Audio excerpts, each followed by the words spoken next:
Hello बच्चों, ये प्रश्न को देखते हैं। तो प्रश्न में अभिकथन दे रखा है, कार्बन परमाणु चतुसंयोजी होते हैं यद्यपि इसमें दो अयुग्मी इलेक्ट्रॉन होते हैं। कारण दे रखा है, कार्बन में अपने ही साथ जैसे C double bond C triple bond C के समान पी पाई बहु आबंध को बनाने का विशिष्ट गुण होता है। यहाँ पे 5 विकल्प दे रखा है, ए बी सी डी तथा ई। आइए मुख्य अवधारणा की चर्चा करते हैं। मुख्य अवधारणा। तो प्रश्न में क्या दे रखा है, अभिकथन दे रखा है और यहाँ पे हमें कारण दे रखा है। तो हमें बताना है कि अभिकथन सही है और कारण इसकी सही व्याख्या कर रहा है कि नहीं। तो यहाँ पे क्या दे रखा है, कार्बन परमाणु में चतुसंयोजी होते हैं यद्यपि इसमें दो अयुग्मित इलेक्ट्रॉन होते हैं। तो अगर हम बात करें तो कार्बन में एस व पी ऑर्बिटल आबंध के लिए उपलब्ध होते है तथा इसीलिए यह अपने चारों ओर इलेक्ट्रॉनों के केवल 4 युग्मों को समायोजित कर सकती है और यह कार्बन के अधिकांश 4 संयोजी की सीमा होती है। तो यह हमारी क्या होगी, कार्बन की अधिकतम 4 संयोजी की सीमा होगी। अगर हम बात करें, यहाँ पे मैंने क्या देखा था, कार्बन में एस व पी ऑर्बिटल आबंधन के लिए उपलब्ध होते हैं तथा इसके लिए यह अपने चारों ओर इलेक्ट्रॉनों के केवल 4 युग्मों की संयोजी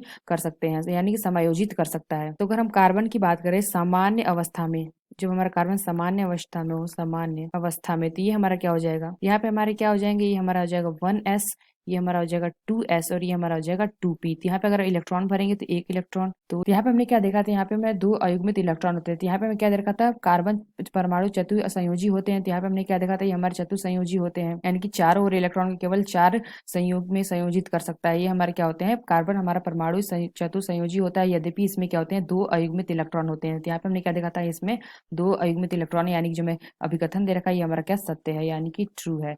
इसके लिए हमें कारण क्या दे रखा है, तो यहाँ पे अगर हम कारण की बात करें तो यहाँ पे हमने देखा था ये इसलिए होता है कि यह अपने चारों ओर इलेक्ट्रॉनों के केवल 4 युग्मों को संयोजित कर सकती है। यहाँ पे हमें कारण क्या दे रखा है, कार्बन में अपने ही साथ जैसे C double bond C triple bond C के समान पी पाई बहुलक आबंध को बनाने के विशिष्ट गुण होता है। तो ये हमने क्या देखा, ये हमारा सही तो है लेकिन इसकी हमारी क्या कर रहा है, अभिकथन की व्याख्या नहीं कर रहा है, इसलिए हमारा क्या होगा, गलत होगा। तो यहाँ पे हमने क्या देखा, जो हमारा कार्बन सामान्य अवस्था में है, तो अगर ये हमारा क्या हो जाएगा, कार्बन उत्तेजित अवस्था में हो जाएगा, तो अगर जो हमारा कार्बन है उत्तेजित अवस्था में आ जाएगा तो यहाँ पे जो हमारा इलेक्ट्रॉन था ये निकल के हमारा क्या आ जाएगा, इस वाले ब्लॉक में आ जाएगा। तो ये हमारा क्या हो जाएगा, तो यहाँ पे हमने क्या देखा, तो यहाँ पे हमारा जो इलेक्ट्रॉन था ये निकल के यहाँ पे आ जाता है उत्तेजित अवस्था में। तो यहाँ पे हमने क्या देखा, जो हमारा कारण है ये हमारा व्याख्या नहीं कर रहा है अभिकथन की, तो ये हमें क्या कर सकते हैं, ये हमारा क्या गलत है। तो ये विकल्प दे रखा है, तो पहला में क्या दे रखा है, ए और आर दोनों सत्य है और आर हमारी सही व्याख्या कर रहा है, यानी कि यह विकल्प हमारा गलत होगा। ए हमारा अभिकथन सही है लेकिन कारण जो हमारा दे रखा है ये हमारा सही विकल्प नहीं कर रहा है।